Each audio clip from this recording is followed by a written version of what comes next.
all on its way. I just want to, as I finish up the show, I just want to deal with a couple of things I heard and had fun with reading on the internet following my debate with that Israeli shill Jon Phelps, who has a show. I think it's at 5 o'clock Eastern time on an Israeli front company First Amendment radio, which doesn't seem to have a lot of activity, but I think it's a front company paid for it. I mean, they're not surviving on Berkey lights, a big picture about Berkey. I think that's a cover when you start selling Berkey lights, and that's their main source of income. I sincerely doubt it. You have the owner of the show that seems to hide. He doesn't use his Jewish name of Hoffman. Seems to be all about the criminal system. He's been involved in some shenanigans, and actually the debate that I had with Phelps was a crappy format.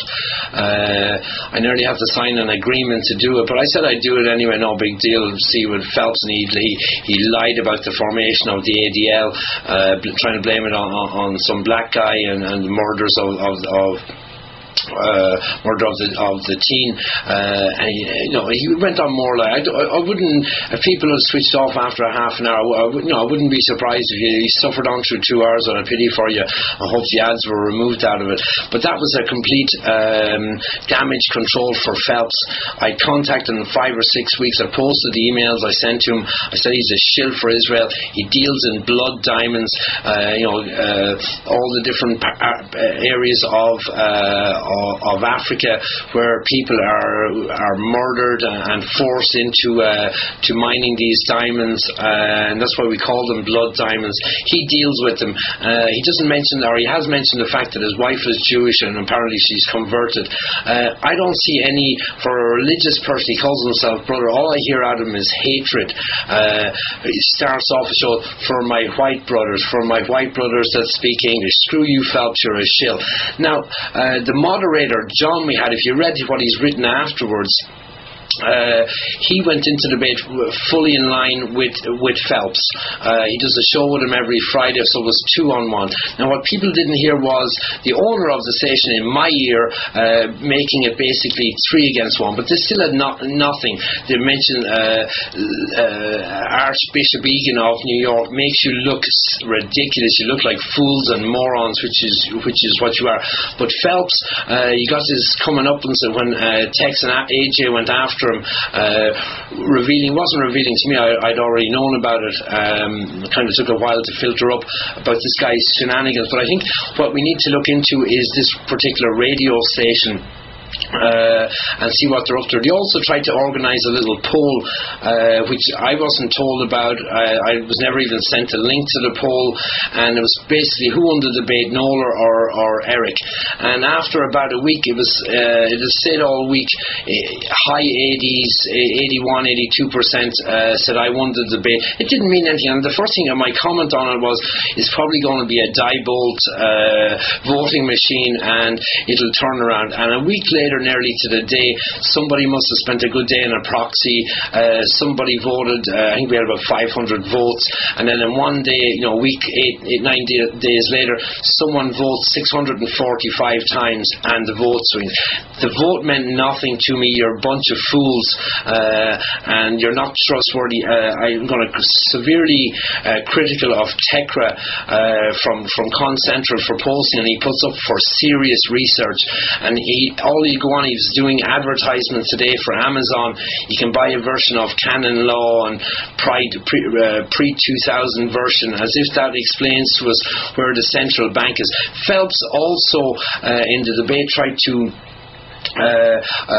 accused of saying that the Federal Reserve System and the Jewish Federal Reserve System was okayed in the Bible, and he whips out stuff, pulls things out of context, makes stuff up, lies. He quotes back everything you ask him. Well, where can I find reference to this?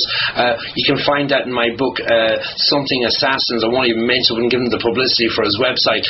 I don't believe his text Mars is that he actually wrote this book. I think it was written for him on one of his trips to Israel, getting his blood diamonds and doing whatever other shenanigans he was up with these.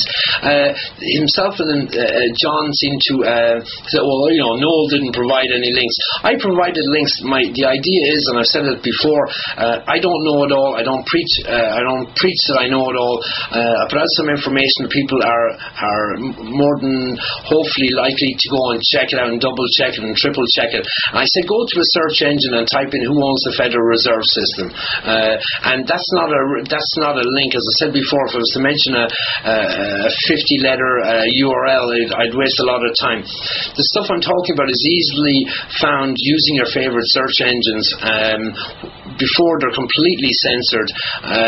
Go and check it out. Remember to save your page. If you're using YouTube and stuff like that, remember to save your videos. Orbit Downloader is a pretty good one, which you can get from there, and record some of your links that you do actually have them offline. Now, so after the debate, the cheat under poll, there are a bunch. I think they have another forum called the Unhinged something. A bunch of morons. A guy called Craig something. He thinks he's the most hated man on the internet. I find it strange that they've all been challenged. Oxley, Jon Phelps to a round 2, but I'll stipulate the rules this time, which is an open one-on-one. I don't mind a moderator, but it'll be a neutral moderator. Plus it won't be at 11 o'clock my time, at 11 o'clock in the evening, which is normally my bedtime. No problem staying up and to go through some of the lies of Phelps. If you don't see it's obvious that the guy is a shill, complete disinformation. He didn't write his own book. That's just I don't know how many copies he sold. I wouldn't say. It's just a front for him.